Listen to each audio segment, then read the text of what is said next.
6 hal yang wajib dilakukan Jim Ratcliffe demi perbaiki Manchester United, rebut hati fans, belanja yang becus.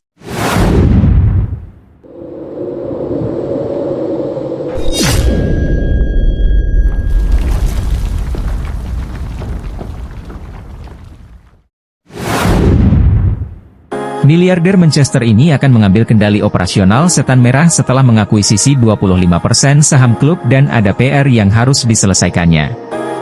Akhirnya, saga takeover Manchester United selesai juga. Bos Ineoser Jim Ratcliffe sedikit lagi akan membeli 25% saham The Red Devils, dengan Setan Merah mengumumkan kesepakatan tersebut lebih dari 2 bulan setelah muncul laporan bahwa Ratcliffe telah mengalahkan Sheikh Jassim bin Hamad Al Thani dalam perlombaan pengambil alihan. Memang, keluarga Glazer yang dibenci sana-sini itu masih akan memegang kendali dan ini sama sekali bukan solusi yang diimpikan para supporter United saat November lalu pihak Glazer mengumumkan akan mempertimbangkan strategi alternatif, termasuk kemungkinan menjual kepemilikan secara penuh. Tetapi, Ineos punya rekam jejak di kancah olahraga elit dan semestinya mampu memperbaiki situasi di Old Trafford setelah 1 dekade penuh kemalangan di bawah kepemimpinan Glazer. Pun kehadiran mereka datang di saat yang tepat, di saat United mencatatkan start memalukan. Duduk di peringkat 10 Liga Premier Inggris, dan menjadi juru kunci grup A Liga Champions setelah keok di 2 laga pertama. Diving Header menilik sektor apa saja yang harus diperbaiki Ratcliffe dan tim Ineos demi mengembalikan masa jaya Manchester United. Merebut hati penggemar. Ratcliffe adalah pilihan pertama berbagai kalangan fans untuk menjadi owner baru saat kebencian terhadap Glazer bertambah intens pada musim panas 2022, dan secara teori harusnya Ratcliffe tak akan kesulitan merebut hati para penggemar.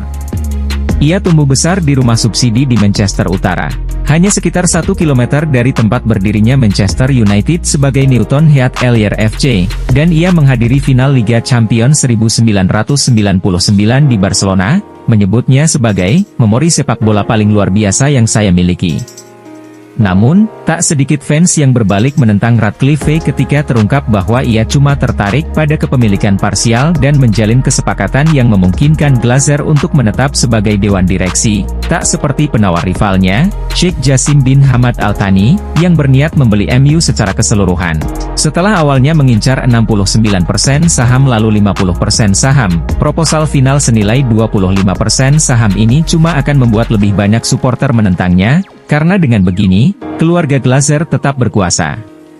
Komentar positifnya soal Glazer, menyebut mereka memesona dan sangat baik, pun semakin menodai reputasinya di kalangan penggemar. Nah sekarang tugasnya adalah memperbaiki situasi ini. Di Prancis, Ratcliffe dikenal suka berinteraksi dengan fans Nice, ya, dia pemilik OGC Nice, dan seharusnya tak sulit baginya untuk mengumpulkan dukungan para supporter jika ia menunjukkan wajahnya di depan publik, rutin menghadiri pertandingan, dan berbicara langsung dengan Dewan Penasihat Fans, dan kelompok supporter lainnya, sembari menunjukkan bahwa ia berkomitmen penuh untuk memperbaiki nasib Man United.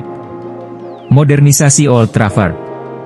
Stadion Man United ini masih menjadi markas klub terbesar di Britania dan salah satu yang terbesar di Eropa, tetapi reputasinya telah menurun jauh gara-gara minim investasi. Renovasi besar yang terakhir, yakni mengisi tribun sudut untuk menambah kapasitas menjadi 75.000, dilakukan pada 2006 dan sudah direncanakan sebelum takeover Glazer. Sejak saat itu renovasi yang dilakukan cuma pengecatan atau memasang wifi. Papan skornya belum diganti semenjak 2000-an awal, dan mereka juga tak memiliki layar video. Yang paling mengkhawatirkan adalah bahwa atap Stratford End sering bocor kalau Manchester sedang hujan lebat. Kursinya juga terasa sempit sementara ruang-ruang rekreasi dan koridornya penuh sesak saat jeda turun minum, bahkan kadang sampai terasa tidak aman.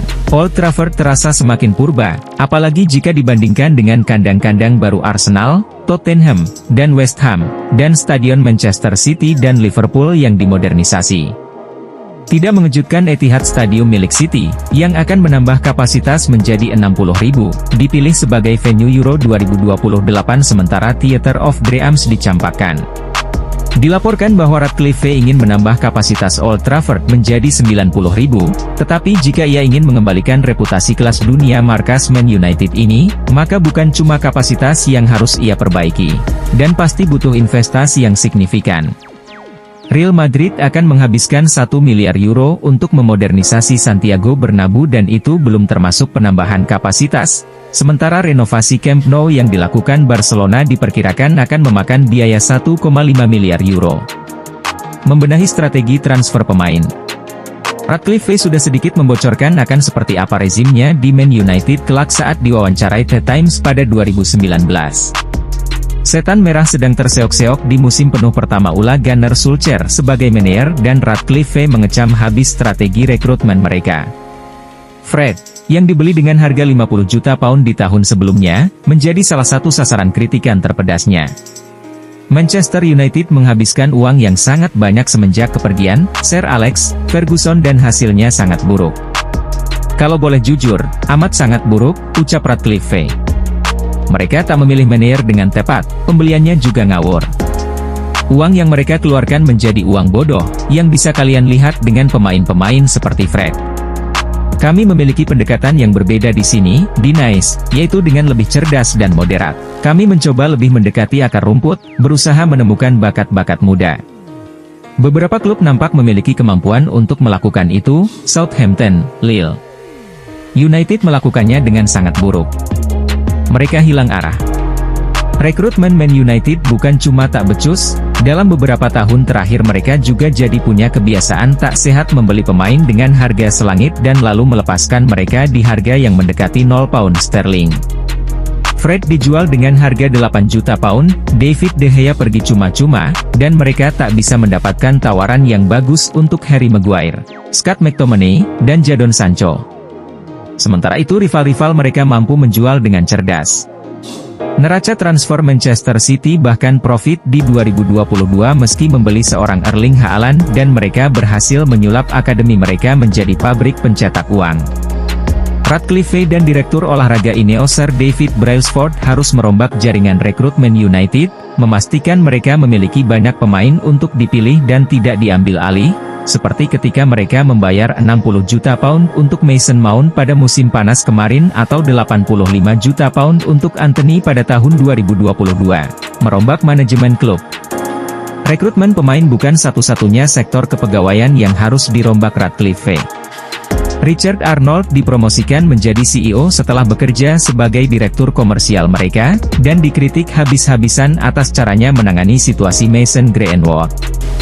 Direktur olahraga John Murtough juga minim pengalaman di jabatan yang ia dapatkan pada 2021 itu, dan telah melalui 3 jendela transfer musim panas dengan hasil yang nano-nano.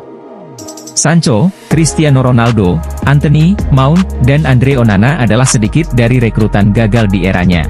Ratcliffe dilaporkan mempertimbangkan merombak beberapa posisi petinggi United, termasuk merekrut Paul Mitchell sebagai direktur olahraga baru, yang merupakan kabar buruk untuk Murtough. Mitchell bekerja sama dengan Mauricio Pochettino di Southampton dan Tottenham, dan berjasa membantu merekrut Son Heung-min, Dele Alli, hingga Kieran Trippier. Sejak saat itu ia telah bekerja untuk RB Leipzig serta AS Monaco, kota tinggal Ratcliffe saat ini. Memberdayakan tim wanita.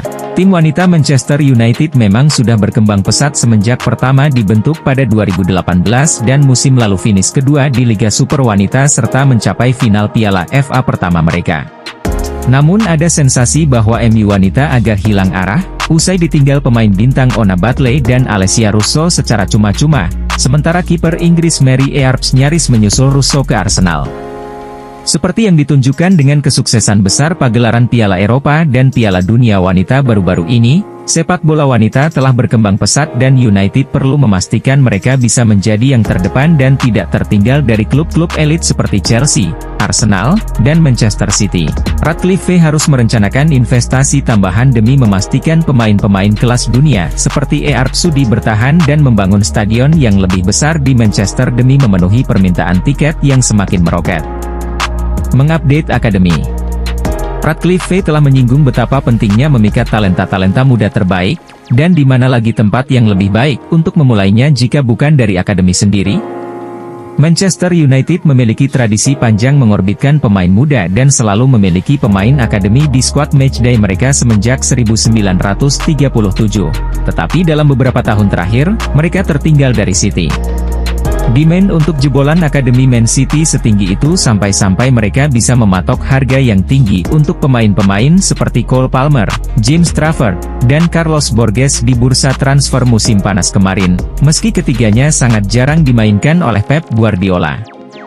Alejandro Garnacho dan Kobbie Mainoo adalah dua kisah sukses teraktual dari Akademi Man United, tetapi bisa dipastikan mereka masih punya banyak PR jika ingin menyaingi sang tetangga.